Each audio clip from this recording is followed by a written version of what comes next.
Баршаңызға сәлем, арнама қош келдіңіздер. Сіздермен Ариана. Бүгін дәмі ерекше, барлық үйдің асханасында міндетті түрде әзірленетін, жалықтырмайтын, дәмді оливье салатын бірге әзірлейтін боламыз. Видеомды соңына дейін қарап, қолдап кетулеріңізді сұраймын. Толық ингредиенттерді төменгі описание бөлімінен көре аласыздар.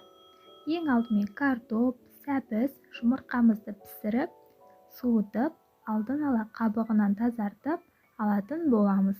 Содан соң барлық ингредиенттерімізді видеодағыдай майдалап кубик пішінде турап, шұңғылдау ыдысымызға салып отыратын боламыз. Мендегі рецепт бойынша 7 порция шығады. Сіздер ингредиенттердің көлемін азайтып, немесе көбейтіп, өзіңізге қажет порцияда жасасаңыз болады.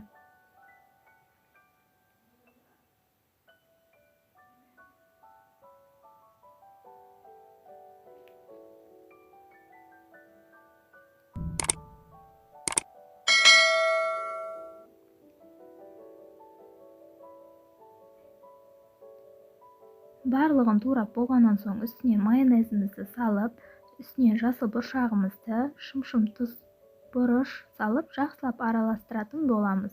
Жасыл бұршақты міндетті түрде сусыз салыңыз. Міне салатымызды араластырып алдық. Енді тарелкемізге салып, дастарханымызға ұсынсақ болады. Ас болсын. Видеомды соңына дейін қарағандарыңызға рахмет.